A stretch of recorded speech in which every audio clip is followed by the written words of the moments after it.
We're back in on our hardcore idiot, and we've got another big quest ahead of us today. We have the penultimate quest of our Elves series left with Within the Light, but we have 2 skilling requirements to meet just before we can begin the quest. We need 75 in ranged and 70 in fletching. Fletching is easy peasy because after we use this reward book, there's our level 70 fletching, and with 75 ranged being our next requirement, we are just 43,000 experience shy of that. We are then heading off to the circus just to do some range training there. And after we successfully complete a range set from here, we are rewarded with 22,000 experience. So just a very easy 20,000 experience to go, and you know exactly where I'm going for that. Well, where we will be going to, just after we quickly pop down to do our oyster. Right, come on then oyster, give me something good, which 100k is not good. Oh well, nothing unique this month.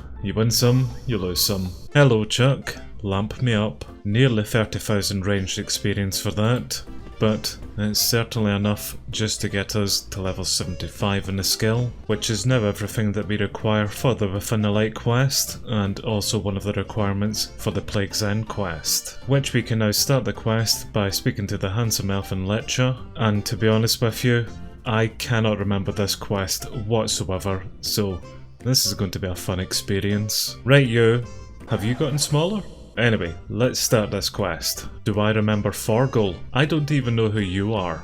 Thank you in-game me, because I genuinely had no idea who the hell he was talking about. Well, whatever the case, there is trouble afoot at the temple, so it's up to me to do something about it. That was a hell of a lot of dialogue that I had to spacebar through there, but this is pretty much the too long didn't read, which I didn't, so we're going to do what this says next. So the first step of the plan is that the handsome elf wants a full set of mourner gear, which means that we will need to come here and just quickly do this. And with them, he'll then be able to accompany me down to the Temple of Light. The second step of the plan is to create some form of diversion so that whenever we both teleport down here, we're not going to be instantly caught by these mourners, which is where our little tortured gnome friend will then come into play. Which he has agreed to create a distraction so long as we free him just at the end of the quest.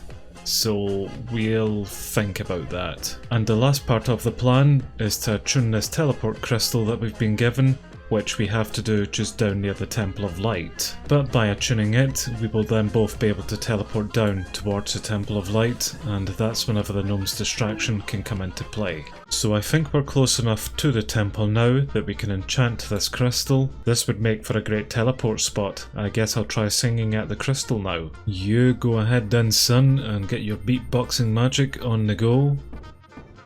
And I believe that's us now done everything, so let's head back to the handsome elf. Right you, everything's now done. Reward me. Oh, yes, we've still got the rest of the quest to go. Okay, well we're now back at the Temple of Light with our handsome elf, and he has got a rather nice crystal bow, which I wish I could get, because mine has nearly run out of charges. And because he's following me, I'm wondering if I could get him to kill a dark beast. Is there any about? Oh, what a shame. He won't leave this area here, unless I can aggro one of the dark beasts to us.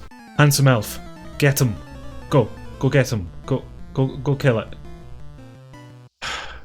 Useless. Well, basically I've just to take him through the temple, just to go speak to the dwarf, which I've already forgotten how to navigate this place. But by the looks of it, he is attacking the shadows for us.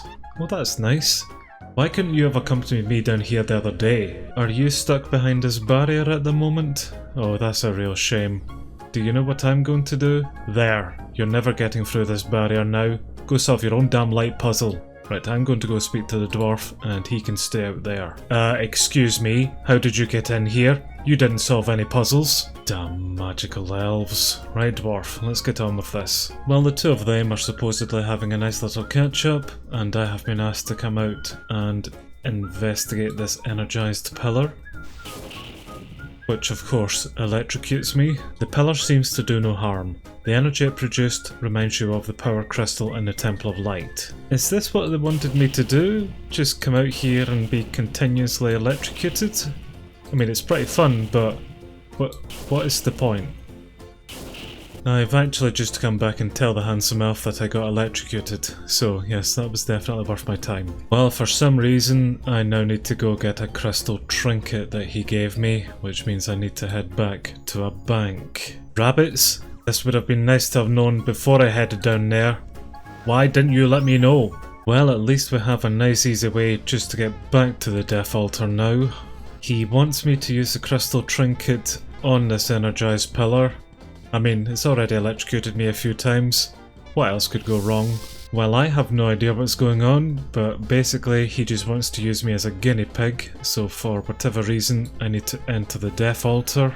And the dwarf here is probably going to do something that I'm not going to like, which is throw me on top of the death altar and now I'm becoming a rune.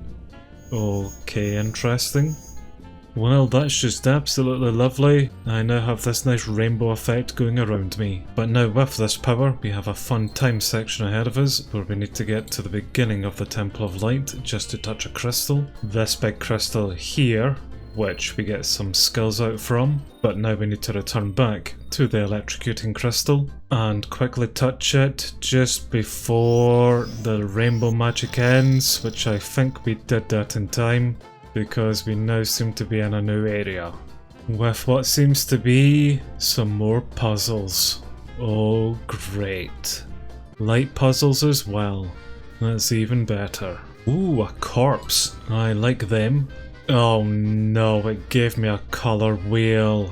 Oh, and reading notes. Oh no. So we have this blue light here, which I'm assuming we need to get over to this yellow pillar at the opposite side, with yellow being the opposite of blue or whatever nonsense that's all about. So we chop these crystal trees and that maybe does something. It's a good start, but you still need to carve out a hole in this one to make it like the others. So that's probably where the 70 fletching then comes into play, with us making holes in crystal trees. Probably. I have no idea what the hell we're doing in this. Oh, well, we solved the first one at least. And we have a red beam that now comes out, which its opposite would be cyan, but we don't have any cyan pillars. All we have is a green one active, which means we need to make magenta. That probably means I need to make this red light meet up with this blue light to make magenta. My head is already beginning to split. I'm basically just going to turn all of these pillars just until something works or doesn't work. Well, we've got the light now turned magenta, just maybe not in the right direction. I think both beams of the light have to basically go into each other, kinda like that in a straight line. I have no idea. I am literally just rotating things and something's happening. There's a red thingy over there, which its opposite is cyan, which means we need blue and green or something like that. Well, that's the blue one now at the top, so let's see if we can get the green facing into it. Green is into the blue, which is not making cyan. How the hell do you make cyan? No, I am right. Green plus blue does make cyan. See, sometimes playing Minecraft does come in handy, but the light is not going the right way now. Although I think I've figured this one out, because there it's now done. Man, I am feeling so overly smart at the moment. Well, we have the one pillar left now, which is black, which means we probably need the 3 colours going into it, which I am really not sure how to do this one, so I'm just going to turn a lot of these trees around the place and see what happens. And really, don't ask me how I did that, but we did it eventually, so we're rewarded with a ladder. That's... yep. Okay, and after we climb up the ladder, we get something looking like this. I'm very aware of these kind of crystal things poking out of the ground. We have a little target on the wall just moving back and forward. There's a big ass crystal ballista in front of it, and... no idea what this room is either. Right, it's actually a fairly simple puzzle this. All we need to do is get to the ballista just to shoot it into that target, but these little crystal spikes can do quite a bit of damage to us. So we need to jump from platform to platform, and I need to make my way all around this just to go to the ballista with trying to take as little damage as I can. Some platforms like this, the crystal moves around, but we've got plenty of time just to avoid them and continue on. I really don't think this puzzle is as stressful as I'm kind of making it out here, but they apparently can do quite a bit of damage to me, so I really would rather not be hit whatsoever. Although in saying that, this is the last gap that we need to jump over, and this is the ballista. So let's shoot it whenever the target gets in front of us, which is about there. Yep, we don't need to talk about that. About now, I reckon. Oh, come on. Okay, now. Nope. That was a bullseye. What is this nonsense? Try again then. And that's a lot better.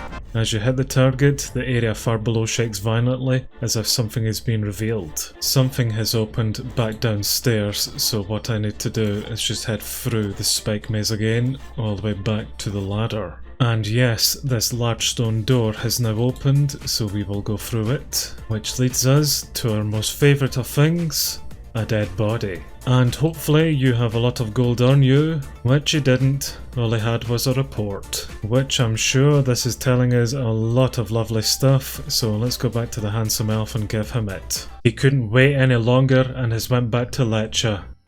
What a selfish, impatient. Right, fine. Well, just before we do head back there, I suppose there is something that I should go do. Right, Muppet? Go release a gnome from next door. That's my one nice deed done for the year, so don't be expecting any more niceties. Right, handsome elf, I still have no idea what the hell we've done today, but it's definitely time to reward me. Which there is there.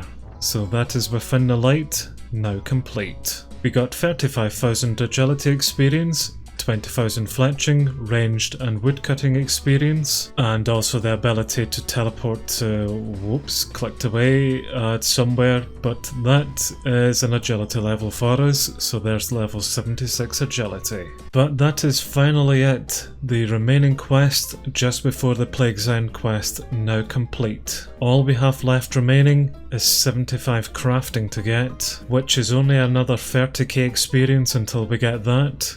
So, thank you once again, Chuck, because after this, that's 60k crafting experience, which, there's our level. So that's 75 in crafting. Which was the final requirement for our Plague's End quest, as well as being able to make harmonic dust. So that is now officially everything that we're going to require for Plague's End. So, guess what we'll be doing next time then. So thank you very much for watching today's episode of Hardcore Idiot, and as always, if you've enjoyed it, why not give the video a like, and subscribe to the channel as well, just to keep up to date with our journey here. Pref is on the cards for next time, and honestly, I cannot wait. So, I will see you guys then. Bye for now everyone, bye bye.